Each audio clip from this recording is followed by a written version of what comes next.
चलो बच्चों, तो आज हम लोग अकाउंट में चैप्टर नंबर 6 कंटिन्यू करें, रिटायरमेंट और डेथ ऑफ अ पार्टनर।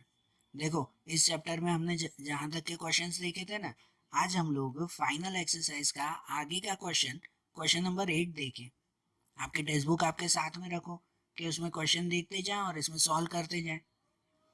कि जैसे क्वेश्चन नंबर 8 में लिखा हुआ है आपका कि Jaya, Mamta and Smriti are the partners sharing profit and loss in a ratio of 2/5, 5/10 and 1/10. Balance sheet of the firm on 31/3/16 was as under. यहाँ पे बैलेंस शीट दी गई है ना, और नीचे लिखा हुआ है कि Smriti retired on 1/4/17 as a partner. At the time of a retirement partner decided that, और नीचे सब एडजस्टमेंट लिखे हुए हैं। मतलब ये तीन पार्टनर जो थे, जया, ममता और स्मृति, उनमें से स्मृति रिटायर हो रहे हैं। तो सबसे पहले तो ये चीज़ चेक कर लेते हैं कि हमें अकाउंट कौन कौन से बनाने हैं, उसके बाद फिर एडजस्टमेंट शुरू करेंगे ना। अकाउंट्स में क्या कैपिटल अकाउंट के साथ करंट अकाउंट भी तैयार करना है?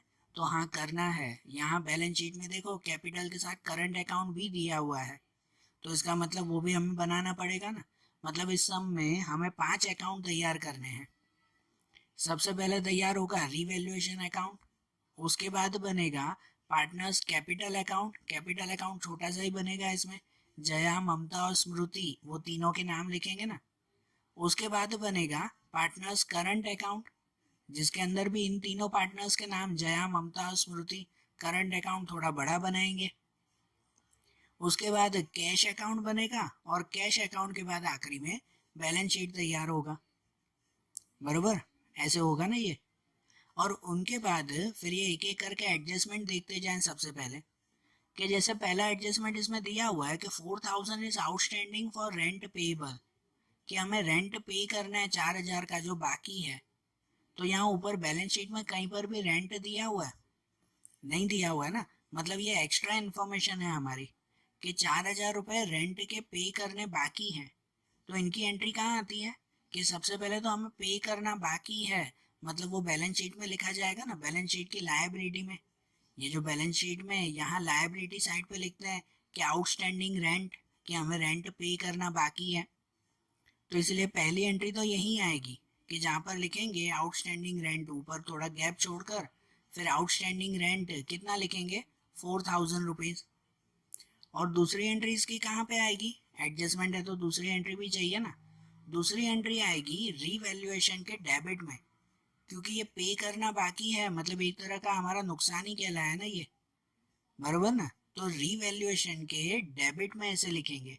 तो अब रीवैल्यूएशन में जाएं और वहां डेबिट में ही ऐसा लिखें, आउटस्टैंडिंग रेंट 4,000 रुपीज। बराबर, ये पहला एडजस्टमेंट हो गया ना, सिंपल। उसके बाद दूसरा एडजस्टमेंट पूछा हुआ है जिसमें लिखा है interest on investment is receivable 2,500, कि अब इन्वेस्टमेंट पे इंटरेस्ट लेना बाकी है। वो पहले क्या था, ये रेंट देना बाकी था, तो उसकी ऐसी दो एंट्री की ना। अब वो इंटरेस्ट लेना बाकी है, तो लेना बाकी है तो उसकी पहली एंट्री कहाँ करेंगे पता है? बैलेंस शीट के एसेट में। कुछ देना अगर बाकी हो तो उसे लायबिलिटी में लिखते हैं, लेकिन अगर कुछ लेना हो तो उसे कहाँ लिखेंगे? बैलेंस शीट के एसेट में लिखेंगे। तो बैलेंस शीट में जाएं और वहां पे एसेट में लिखें आउटस्टैंडिंग इंटरेस्ट।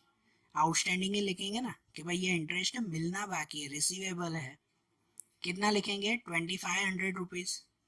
और उसकी दूसरी एंट्री, तो दूसरी एंट्री वही रीवैल्यूएशन में, लेकिन रीवैल्यूएशन के क्रेडिट में लिखेंगे, क्योंकि ये फ़ायदा है हमारा। ये इंटरेस्ट मिलना बाकी है तो वो बेनिफिट है ना हमारा। तो इसलिए रीवैल्यूएशन के क्रेडिट में जाएं और वहाँ पे लिखें कि ये आउटस्टैंडिंग इंटरेस्ट 2,500। ठीक है, ये सेकंड एडजस्टमेंट भी हुआ ना। पहले और दूसरे एडजस्टमेंट में एक में वो जो खर्चा देना बाकी था, और एक में ये इनकम वो लेनी बाकी थी। उसके बाद नंबर 3 में दिया हुआ है investment to be sold for 35,000, कि इन्वेस्टमेंट हमने 35,000 रुपये में बेच दिए। अब ऊपर बैलेंस शीट में देखो इन्वेस्टमेंट कितना दिया हुआ है, वो इन्वेस्टमेंट दिया हुआ है 33,000 रुपीज़। और 33,000 में की इन्वेस्टमेंट हमने 35,000 में बेच दी, मतलब हमें 35,000 रुपये मिले ना। बराबर, और 2,000 का फ़ायदा भी हुआ। 33 की इन्वेस्टमेंट हमने 35 में बेची है तो 2,000 का फ़ायदा। तो इसकी एंट्री कहाँ पे करते हैं? तो इसकी एंट्री यहाँ एक चीज़ ध्यान से समझना बेटा, काफ़ी बार ये मिस्टेक कर देते हो उतावल में कि भाई इन्वेस्टमेंट लिखा हुआ है तो आप लोग बैलेंस शीट में जाकर इन्वेस्टमेंट लिख दोगे फिर, लेकिन इसको बैलेंस शीट में नहीं लिखते। क्यों नहीं लिखते पता है? क्योंकि ये इन्वेस्टमेंट बेच दी हमने, इन्वेस्टमेंट सोल्ड, बेच दी। और अगर बेच दी मतलब 35,000 रुपये कैश मिल गए हमें। समझ आ रही है बात? हमने कहीं इन्वेस्ट किए थे भाई, और वो बेच देना मतलब कि भाई वहां से वापस पैसे निकाल देना। तो ये 35,000 अब बैलेंस शीट में नहीं लिखे जाएंगे कि अब इन्वेस्टमेंट बची थोड़ी है जो बैलेंस शीट में लिखें। वो तो ऐसे होता है ना कि इन्वेस्टमेंट की वैल्यू इतने खाली बढ़ गई, बेची नहीं, खाली ऐसे लिखा होता है कि 2,000 रुपये बढ़ गई, तो बैलेंस शीट में जाके लिखते। लेकिन यहाँ तो लिखा है कि पूरी बेच ही दी। बेच दी मतलब हमें पूरे पैसे मिल गए। और अगर पैसे मिलते हो ना तो उसे कैश अकाउंट में लिखते हैं, जो हम लोग बनाते हैं ना कैश अकाउंट, उसमें लिखा जाएगा इसको, बैलेंस शीट में नहीं। कैश अकाउंट में 35,000 लिखेंगे कि इन्वेस्टमेंट बेचे ना उसके मिले हमें 35,000। कौन सी साइड पे लिखेंगे? डेबिट पे, क्योंकि कोई भी पैसे मिले तो डेबिट पे लिखते हैं, कोई पैसे जा रहे हो तो क्रेडिट पे लिखते हैं। तो इसीलिए अब कैश अकाउंट में जाएंगे, कैश अकाउंट के डेबिट में लिखें कि यहाँ डेबिट साइड पे लिखा जाएगा इन्वेस्टमेंट 35,000 रुपीज़। 35,000 का इन्वेस्टमेंट हमने बेच दिया। अब बेच दिया ना, बैलेंस शीट में इसकी एंट्री नहीं करनी है, और इसकी दूसरी एंट्री जाएगी रीवैल्यूएशन में। और रीवैल्यूएशन में सिर्फ 2,000 की एंट्री करेंगे कि 33,000 का इन्वेस्टमेंट तो था ही, हमने वो बेचा कितने में? 35,000 में। मतलब कि 2,000 रुपये हमें एक्स्ट्रा मिल गया ना, बराबर ना? मतलब इन्वेस्टमेंट का फायदा हुआ 2,000 का, जो रीवैल्यूएशन में लिखेंगे, और रीवैल्यूएशन के क्रेडिट में फायदा हुआ इसीलिए। तो रीवैल्यूएशन के क्रेडिट में जाते हैं और वहां पे लिख दें ये इन्वेस्टमेंट सिर्फ 2,000 रुपीज़, 33,000 का 35 में हमने बेचा तो ये 2,000 का फायदा मिला। समझ में आई है इन्वेस्टमेंट की एंट्री? फिर उसके बाद का एडजस्टमेंट देखें कि नंबर 4 एडजस्टमेंट है, goodwill of the firm is valued at 2 lakh. Business की नई गुडविल ये एडजस्टमेंट में दिया हुआ है, मतलब ये न्यू गुडविल हो गई ना, जो प्रीमियम ऑफ गुडविल लिखते हैं हम लोग, कि ये नई गुडविल हो गई 2 लाख रुपए की। और उसके साथ नंबर 5 वाला भी दिया हुआ है कि Jaya and Mamata will share future profit in a ratio of 1:1, कि ये नया रेशियो भी दिया हुआ है, न्यू रेशियो भी।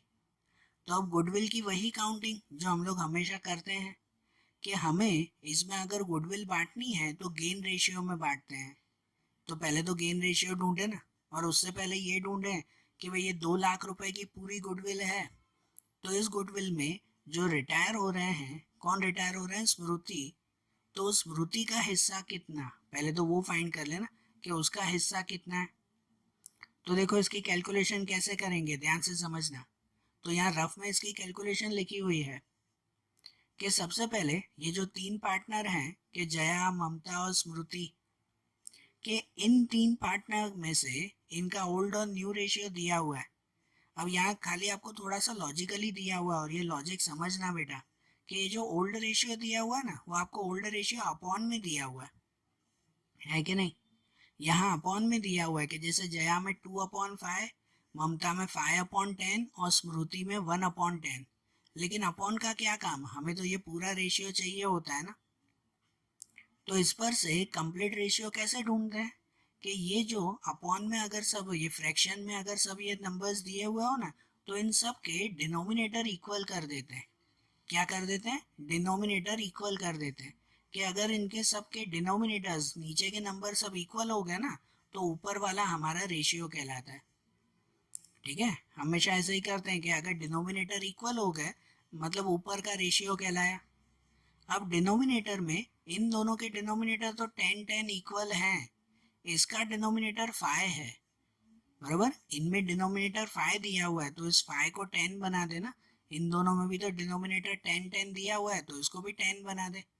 तो ये 5 को 10 बनाने के लिए क्या करते हैं? तो उसको 2 से मल्टीप्लाई करते हैं, 5 2 जा। तो रूल वाइज जो नीचे मल्टीप्लाई किया तो वही ऊपर भी मल्टीप्लाई करना पड़ेगा, मतलब ऊपर भी 2 को 2 से मल्टीप्लाई करेंगे। तो आंसर क्या मिल जाएगा कि यहाँ आंसर में ऊपर हो जाएगा 2 2 जा 4, और अपॉन में नीचे हो जाएगा 5 2 जा 10, क्या हो गया 4/10।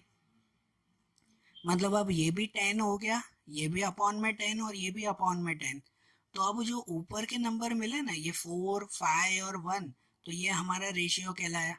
मतलब ये जो ओल्ड रेशियो लिखते हैं वो ओल्ड रेशियो कितना लिखेंगे, 4:5:1।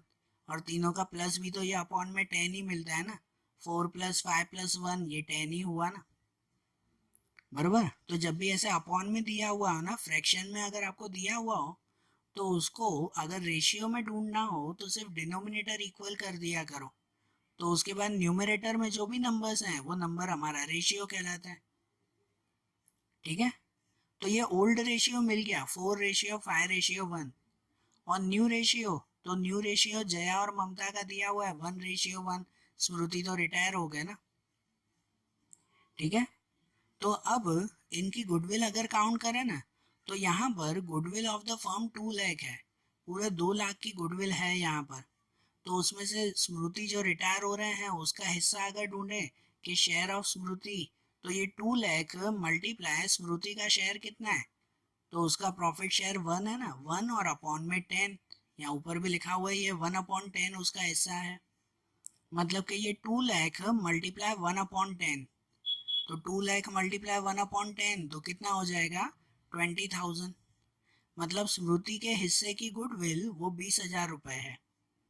और ये गुडविल फिर क्या करते हैं, तो बाकी के दोनों को गेन रेशियो में बांट देते हैं ना, एंट्री करते वक्त बांट देते हैं ना, तो इसलिए पहले गेन रेशियो गेन फाइंड कर लें। तो अब अगर गेन फाइंड करें ना, तो उसकी फार्मूला आती है न्यू माइनस ओल्ड। गेन की यही फार्मूला ना, न्यू माइनस ओल्ड। तो उसके अकॉर्डिंग पहले अगर जया का गेन फाइंड करें, जया के लिए, तो उसका न्यू रेशियो, तो न्यू रेशियो ये 1 है ना, 1 और अपॉन में 2, 1:1 है, मतलब 1/2 ही हुआ ना। माइनस ओल्ड रेशियो कितना है, तो ओल्ड रेशियो 4 है, 4 और अपॉन में टोटल कितना 10, 4/10। मतलब कि अगर इनको क्रॉस में मल्टीप्लाई करो ना, तो ये 10 1 जा 10, यहाँ 2 4 जा 8, और अपॉन में दोनों का मल्टीप्लाई 2 10 जा 20। तो ये ऊपर 10 - 8 2, 2/20। ये जया का जो है वो गेन मिल गया। उसके बाद ममता के लिए अगर यही चीज फाइंड करें ना, तो उसमें भी फॉर्मूला न्यू माइनस ओल्ड। तो उसका न्यू रेशियो कितना है, 1 ही दिया हुआ है ना, 1/2 सेम ही होगा ना, तो उसमें भी 1/2 माइनस उसका ओल्ड रेशियो कितना है 5, 5 और अपॉन में 10, 5/10। अगर इसको क्रॉस में मल्टीप्लाई करें ना, तो ये 10 1 जा 10, यहाँ पे 2 5 जा 10, और अपॉन में दोनों 2 10 जा 20। तो ऊपर 10 - 10 कितना हो जाएगा 0/20, 0/20 मतलब हो गया 0। तो ममता का गेन 0 है, 0 मतलब कि नो सेक्रीफाइस नो गेन। तो इसका मतलब कि स्मृति के हिस्से की जो ये गुडविल है ना 20,000 रुपए, वो पूरी की पूरी गुडविल जया को मिल जाएगी, जो हम लोग दोनों को बांटते हैं गेन रेशियो में। लेकिन इसका तो कोई गेन आया ही नहीं, ममता का तो 0 आंसर आया। तो इसका मतलब कि उसके हिस्से की जो गुडविल है वो सिर्फ जया को ही बांटी जाएगी। और बांटी जाएगी मतलब क्या, कि ये 20,000 पूरे जो है वो जया के लिए ही ना। ठीक है, और एंट्री कैसे करते हैं हम लोग, एंट्री के लिए जो रूल लिखवाया था उसके हिसाब से कि जो रिटायर हो रहा है ना उसके क्रेडिट में लिखते हैं, जो रिटायर हो रहा है उसके क्रेडिट में, और जो रिटायर नहीं हो रहा है कि जिसके लिए हमने गेन फाइंड किया तो उसके डेबिट में लिखते हैं। बरोबर ना, जो रिटायर हो उसके क्रेडिट में और जो ना हो उसके डेबिट में। अब बांटना तो है नहीं, मतलब कि ये स्मृति के क्रेडिट में जाके लिखेंगे 20,000 रुपए, और वही पूरे 20,000 रुपए जया के डेबिट में जाके लिखेंगे। ऐसे होगा ना। और वो भी किस में, इसमें पार्टनर के कैपिटल और करंट दोनों अकाउंट बने हुए हैं, तो हम लोग किस में लिखेंगे वो, कि हम लोग उसे करंट अकाउंट में ही लिखेंगे। ठीक है, कैपिटल अकाउंट में तो कुछ नहीं लिखते ना। तो मतलब करंट अकाउंट में जाते हैं, और करंट अकाउंट में जाकर लिखें कि यहाँ पर पहले प्रीमियम ऑफ गुडविल स्मृति के क्रेडिट में 20,000 रुपीज, जो रिटायर हो रहे हैं ना उसके क्रेडिट में जाके लिखते हैं 20,000, और यही 20,000 यहाँ पे बांट देंगे ना। अब दोनों को नहीं, वो जया को ही बांटने हैं, मतलब कि जया के डेबिट में, उसके अकाउंट के डेबिट में लिखेंगे प्रीमियम ऑफ गुडविल 20,000 रुपीज। बरोबर, सिंपल है ना ये, कि जो रिटायर हो उसके क्रेडिट में लिखते हैं और जो रिटायर नहीं हो रहा है उसके डेबिट में। जनरली डेबिट में दोनों को बांट देते हैं, लेकिन ममता का गेन तो जीरो आया था, मतलब उसे नहीं बांटा, कि ये 20,000 पूरे इसी को ही लिख दिए जया में। ठीक है, ये हो गए ना गुडविल की एंट्रीज भी।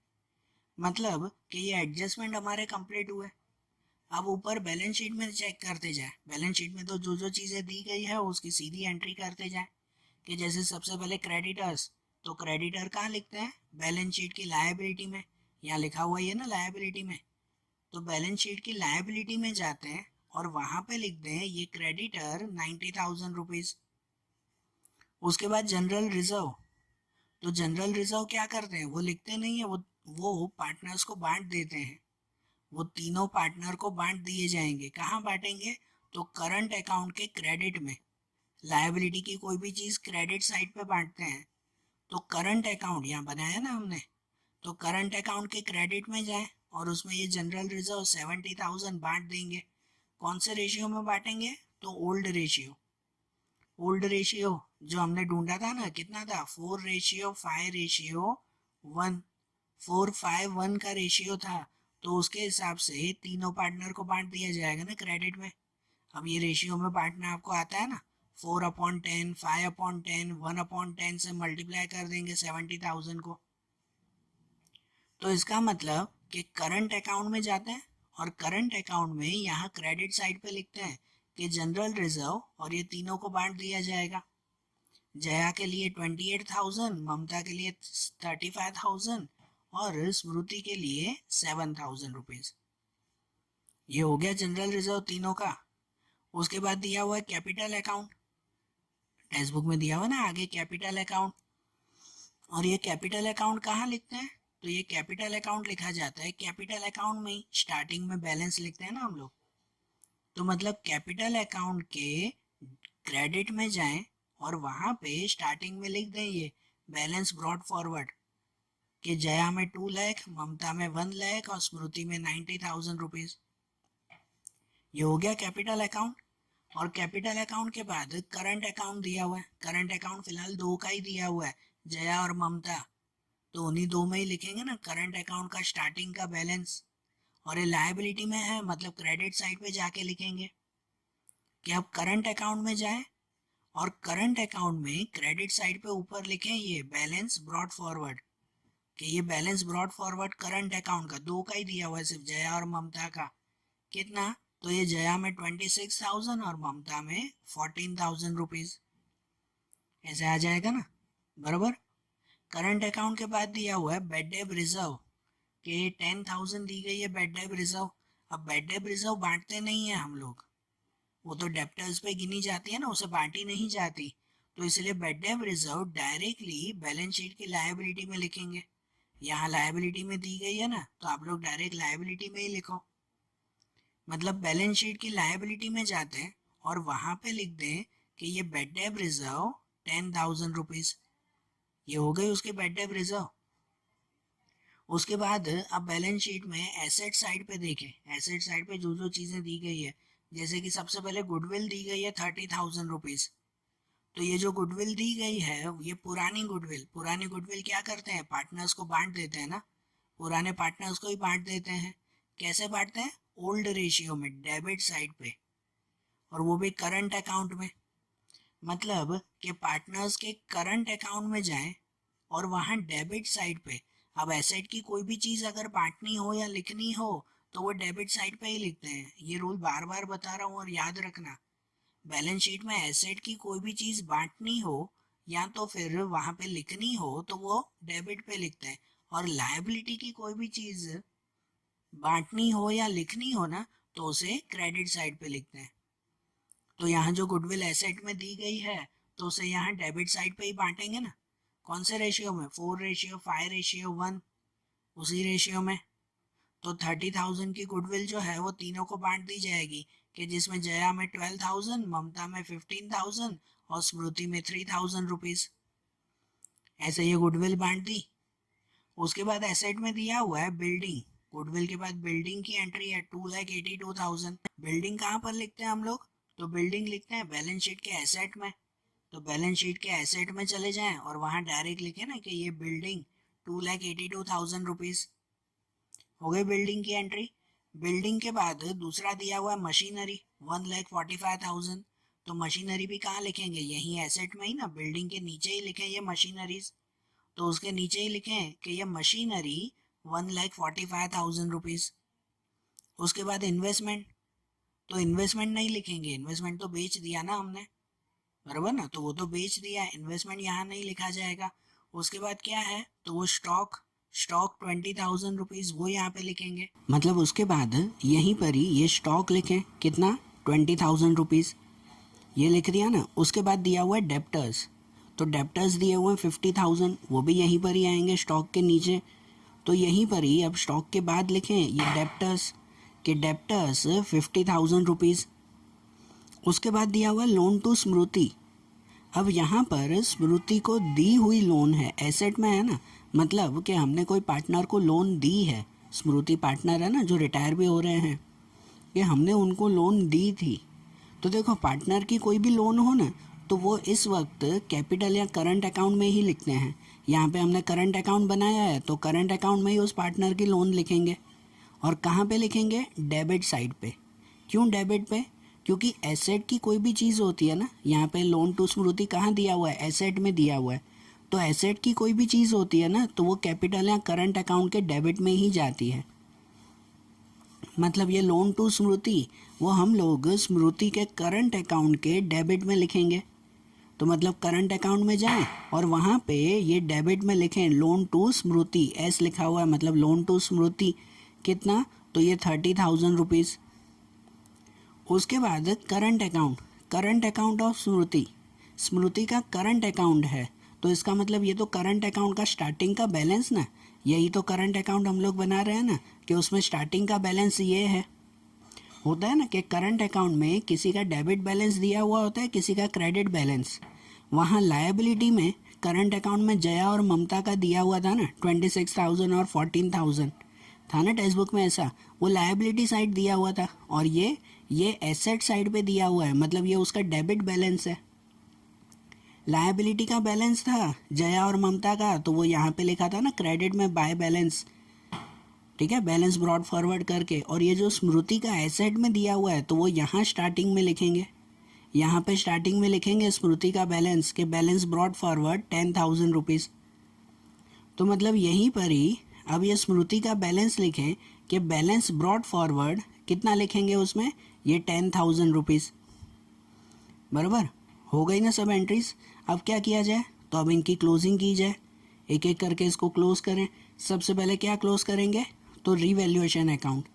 तो सबसे पहले रीवैल्यूएशन अकाउंट क्लोज करें, उसमें देखें कि किस साइड का टोटल ज़्यादा है। तो रीवैल्यूएशन में यहाँ पे टोटल ज़्यादा है, क्रेडिट में, कि इस साइड का टोटल ज़्यादा है, मतलब कि यहाँ पे 4,500 रुपये इन दोनों का प्लस, वही यहाँ पर भी लिखेंगे 4,500, और उसमें से ऊपर ये 4,000 माइनस करेंगे। तो ये माइनस करें तो बचेगा कितना, ये 500 बचेगा। ये 500 वो क्या कहलाया, डिविजिबल प्रॉफिट कहलाया। ये डिविजिबल प्रॉफिट हुआ जो 500 रुपये बचा हमारा। और ये प्रॉफिट फिर तीनों को बांट देंगे ना, जया ममता और स्मृति को। कौन से रेशियो में, तो इनका जो ओल्ड रेशियो है 4:5:1, वो हमने फाइंड किया था ना 4:5:1, तो उसके हिसाब से ये तीनों को बांट दिया जाएगा। मतलब कि जया को मिल जाएंगे 200, ममता को 250 और स्मृति को 50 रुपीज़। ये इनका डिविजिबल प्रॉफिट, बराबर, ये 500 रुपये बांट दिए ना, ध्यान रखना है इसको ओल्ड रेशियो में जैसे बांटते हैं वैसे ही बांटेंगे। अब ये डिविजिबल प्रॉफिट वो कहाँ लेके जाएंगे, तो ये प्रॉफिट जाएगा आगे करंट अकाउंट में, करंट अकाउंट में जाएगा ना, करंट अकाउंट के क्रेडिट में, ये डेबिट में लिखा हुआ है तो उसे क्रेडिट में लिखेंगे। मतलब कि हम लोग करंट अकाउंट के क्रेडिट में जाएं और वहाँ पे लिखें कि ये डिविजिबल प्रॉफिट जया में 200, ममता में 250 और स्मृति में ये 50 रुपीज़, ऐसे लिखा जाएगा ना। अब इनको क्लोज करें। अब क्लोज करते वक्त ध्यान दो कि हमेशा पहले जो रिटायर हो रहे हैं ना, पहले उनका अकाउंट सिर्फ क्लोज कर देते हैं, ठीक है। जो रिटायर हो रहे हैं उनका, तो यहाँ कौन रिटायर हो रहे हैं, ये स्मृति। स्मृति रिटायर हो रहे हैं तो पहले स्मृति का अकाउंट हम लोग क्लोज कर देंगे ना, बराबर।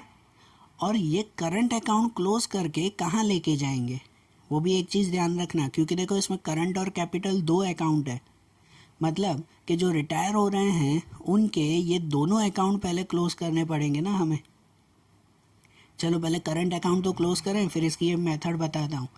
पहले नॉर्मल जैसे हम लोग फाइंड करते हैं वैसे ही फाइंड करें कि किस साइड का टोटल ज़्यादा है वो फाइंड कर लें, और फिर दूसरी तरफ का बैलेंस ढूंढेंगे ना हम लोग। तो यहाँ करंट अकाउंट में अगर हम लोग स्मृति का अकाउंट क्लोज करें ना, तो उसमें इस साइड का टोटल ज़्यादा है।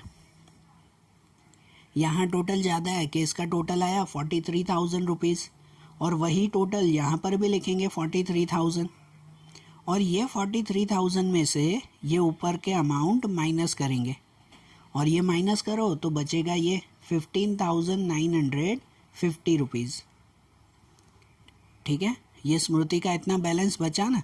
अब इस बैलेंस को कहाँ लेके जाते हैं, अब यहाँ ध्यान से सुनो बेटा, अब ये पॉइंट सुनो। जनरली ऐसा होता है कि ये बैलेंस को हम लोग आगे लेके जाते हैं बैलेंस शीट में, लेकिन बैलेंस शीट में ये स्मृति का अकाउंट नहीं लेके जाएंगे। बैलेंस शीट में तो वो अकाउंट लेके जाते हैं, उनके अकाउंट लेके जाते हैं जिसको आगे के साल में कंटिन्यू करना है।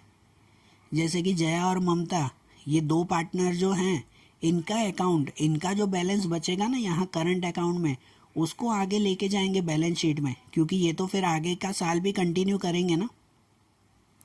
लेकिन स्मृति आगे का साल थोड़ी कंटिन्यू करने वाले हैं, वो तो रिटायर हो रहे हैं। तो उसका ये बैलेंस, ये जो 15,950 रुपये बचा, ये बैलेंस बैलेंस शीट में नहीं लेके जाएंगे। ये कहाँ पे लेके जाएंगे, तो ये बैलेंस लेके जाएंगे पहले कैपिटल अकाउंट में, क्योंकि इस स्मृति पार्टनर का, इसका भी तो कैपिटल भी तो पड़ा हुआ है ना, है कि नहीं। कैपिटल भी तो, उसके भी तो पैसे पड़े हुए हैं ना, तो उसके साथ इसको भी लिख देंगे कि ये करंट अकाउंट को भी, और फिर उसमें जितना कैपिटल उसका बचेगा ना, वो उसका हिसाब चुकते करेंगे। तो इन शॉर्ट ऐसे ध्यान दिया करो कि जब भी रिटायरमेंट में कैपिटल और करंट अकाउंट दोनों हो ना, तो पहले जो रिटायर हो रहे हैं उसका करंट अकाउंट क्लोज करते हैं, और उसका करंट अकाउंट क्लोज करने के बाद उसका बचा हुआ बैलेंस वो कैपिटल अकाउंट में लेके जाते हैं। खाली रिटायर हो उसका ही, इन दोनों का बैलेंस कैपिटल में नहीं लेके जाना है, जया और ममता का नहीं। जो रिटायर हो रहे हैं सिर्फ उसका ही बैलेंस कैपिटल अकाउंट में लेके जाएंगे। मतलब जो ये बैलेंस बचा ना, तो यहाँ पे बैलेंस नहीं, यहाँ पे लिखेंगे स्मृति कैपिटल अकाउंट। ये मैंने शॉर्ट में लिखा है इसका नाम कि स्मृतिज कैपिटल अकाउंट। कितना, 15,950, तो उसको कैपिटल में लेके जाएंगे ना। कहाँ पे, डेबिट में या क्रेडिट में। तो देखो यहाँ पे ये क्रेडिट में लिखा हुआ है ना, तो इसका मतलब उसको ले के जाएंगे आगे डेबिट में। यहाँ अगर क्रेडिट में है तो वहाँ पे कैपिटल अकाउंट के डेबिट में लेके जाएंगे। मतलब कि ये बैलेंस अब कैपिटल अकाउंट के डेबिट में लेके जाएं। कैपिटल अकाउंट में यहाँ डेबिट में लिख दें कि स्मृति करंट अकाउंट। यहाँ पे तो करंट अकाउंट ही लिखेंगे ना। ये कैपिटल अकाउंट में हम लोग नाम भी थोड़ी कैपिटल अकाउंट लिखते हैं। कैपिटल अकाउंट में नाम करंट अकाउंट लिखते हैं, करंट अकाउंट में नाम कैपिटल अकाउंट लिखते हैं। कितना लिखेंगे करंट अकाउंट, 15,950 रुपीज़। अब ये स्मृति का कैपिटल अकाउंट भी क्लोज कर देंगे। पहले करंट अकाउंट क्लोज कर दिया, उसका बैलेंस यहाँ आया ना। अब ये स्मृति का कैपिटल अकाउंट भी हम लोग क्लोज कर देंगे। तो इसका कैपिटल अकाउंट अगर क्लोज करें ना, तो वो ऐसे होगा कि यहाँ पे स्मृति में इस साइड का टोटल ज़्यादा है ना, कैपिटल अकाउंट में तो यहीं पे ही टोटल ज़्यादा होता है कि ये 90,000, वही 90,000 यहाँ पे भी लिखेंगे, और इस 90,000 में से ये ऊपर का जो करंट अकाउंट का बैलेंस था वो माइनस करेंगे, बराबर। इसमें से ये माइनस करें तो बचेगा कितना, 74,050 रुपीज़, ठीक है। अब इसका मतलब क्या, थियरिकली ये क्या कहलाया पता है, कि भाई ये 90,000 उसके पास पड़े थे, ये स्मृति का कैपिटल था ना 90,000, ये करंट अकाउंट का बैलेंस जो यहाँ पे डेबिट में आया ना, इसका मतलब ये कि वो स्मृति से इतने रुपए हमें लेने हैं। ये स्मृति का जो 90,000 का कैपिटल पड़ा हुआ है, मतलब बिजनेस में से उसको 90,000 देने हैं कि जब स्मृति रिटायर हो गए तो अपना कैपिटल लेके जाएंगे ना कि उन्हें 90,000 ये देने थे, लेकिन उसमें से करंट अकाउंट का जो हमने कैलकुलेशन किया, सभी एडजस्टमेंट गिने, तो उसके हिसाब से अब स्मृति से 15,000 रुपये लेने हैं हमें। तो मतलब उसको 90,000 देने थे, उसमें से 15,000 लेने हैं, तो बाकी के बचे उसे कितने देने हैं, तो बाकी के अब उसे 74,050 रुपीज़ देने हैं, इतना उसे देना है अब। तो इसलिए ये कैपिटल और करंट अकाउंट मिक्स कर दिया ना, करंट अकाउंट को क्लोज करके जो बैलेंस आया उसे यहाँ कैपिटल में लेके आए। ओके, और अब ये जो 74,050 रुपीज़ देने हैं, तो क्वेश्चन में आपकी टेक्स्ट बुक में चेक कर लो, कहीं पे भी लिखा हुआ है कि उसको कैश देना है या कुछ लिखा हुआ है ऐसा कि उस स्मृति को कैश देना है? तो नहीं ऐसा लिखा हुआ ना, तो इसका मतलब ये लोन बनाकर लिखेंगे। क्या लिख देंगे कि स्मृति लोन अकाउंट।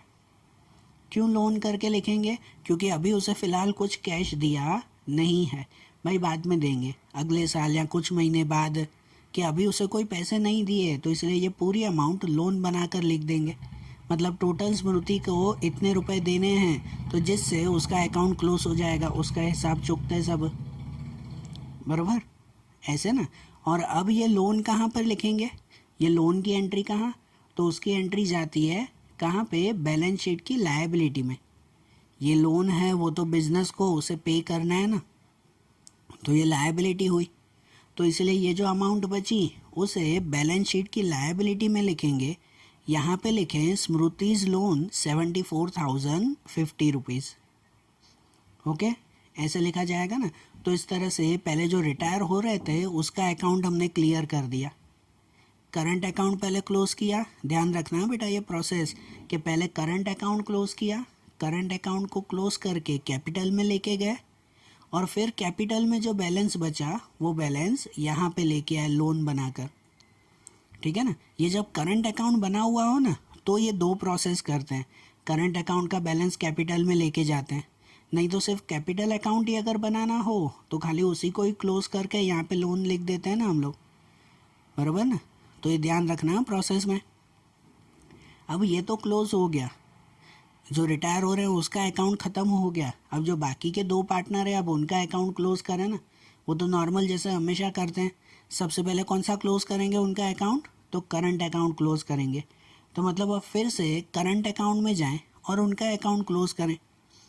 कि जैसे पहले अगर जया का अकाउंट देखें तो उसमें इस साइड का टोटल ज़्यादा है, तो भाई यहाँ का टोटल आया, वो आया 54,200। ठीक है, पहले चेक कर लेते हैं किस साइड टोटल ज़्यादा है। तो यहाँ पे इस साइड का टोटल 54,200, और वही टोटल यहाँ पर भी लिखेंगे 54,200। उसमें से ये ऊपर की अमाउंट माइनस करेंगे, तो ये माइनस किया तो बचा कितना? 22,200 रुपीज़। इसमें लिखेंगे बैलेंस कैरी फॉरवर्ड, क्योंकि ये तो बैलेंस कैरी फॉरवर्ड ही कहलाएगा ना, इसको तो आगे लेके जाना है ना। ये दोनों पार्टनर तो आगे के साल बिजनेस करेंगे ना, बराबर ना, ये थोड़ी जा रहे हैं बिजनेस छोड़ के। तो इसलिए इनका बैलेंस वो कैरी फॉरवर्ड करेंगे, कहाँ के लेके जाएंगे? तो बैलेंस शीट में लेके जाएंगे। वैसे ही ममता का अकाउंट भी अगर क्लोज करें तो उसमें भी इस साइड का टोटल ज़्यादा है 49,250, वही टोटल यहाँ पर भी लिखेंगे 49,250, और उसमें से ये माइनस करेंगे तो बचेगा 34,250 रुपीज़। ये भी बैलेंस कैरी फॉरवर्ड। और अब ये जो दोनों का बैलेंस है वो बैलेंस कहाँ कैरी फॉरवर्ड करेंगे? वो बैलेंस कहाँ लेके जाएंगे? तो वो बैलेंस जाएगा अब बैलेंस शीट की लायबिलिटी में, वहाँ पे लिखते हैं ना ये। तो हम लोग अब बैलेंस शीट की लायबिलिटी में जाएं, और बैलेंस शीट की लायबिलिटी में यहाँ पे लिख दें करंट अकाउंट कि जया में 22,200, ममता में 34,250, तो टोटल आ जाएगा 56,450 रुपीज़। ओके, ये करंट अकाउंट क्लोज हो गया ना। अब इन दोनों पार्टनर का कैपिटल अकाउंट क्लोज करेंगे।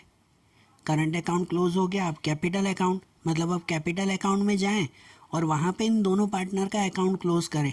कि जैसे पहले अगर जया का अकाउंट क्लोज करें तो यहाँ का टोटल आ रहा है वो 2 लाख रुपीज़, वही यहाँ पे भी लिखेंगे 2 लाख, और ऊपर कुछ है नहीं ना माइनस करने के लिए, मतलब यहीं पे ही 2 लाख रुपीज़ लिख देंगे बैलेंस कैरी फॉरवर्ड। कि भाई जया का 2 लाख रुपीज़ का कैपिटल आगे लेके जाना है। वैसे ही ममता में, तो ममता में यहाँ पे आएगा टोटल 1 लाख रुपीज़, और वही यहाँ पर भी लिखेंगे 1 लाख रुपीज़। ठीक है, उसमें से भी कुछ माइनस करने के लिए नहीं है, तो यहाँ पे भी 1 लाख ही लिख देंगे, ये बैलेंस कैरी फॉरवर्ड। मतलब अब ये जो दोनों का बैलेंस है ना, वो बैलेंस भी कहाँ लेके जाएंगे, बैलेंस शीट में ही, बैलेंस शीट की लायबिलिटी में ही लिखेंगे। ठीक है ना, कैपिटल अकाउंट भी वहीं लेके जाएंगे ना। तो बैलेंस शीट में जाएं और वहाँ लायबिलिटी में सबसे ऊपर लिख दें ये कैपिटल अकाउंट। कैपिटल अकाउंट में जया का 2 लाख रुपीज़ और ममता 1 लाख रुपीज़, तो टोटल बाहर 3 लाख रुपीज़। ठीक है, सब अकाउंट क्लोज हो गए। अब बचा सिर्फ कौन सा अकाउंट, तो वो था कैश अकाउंट।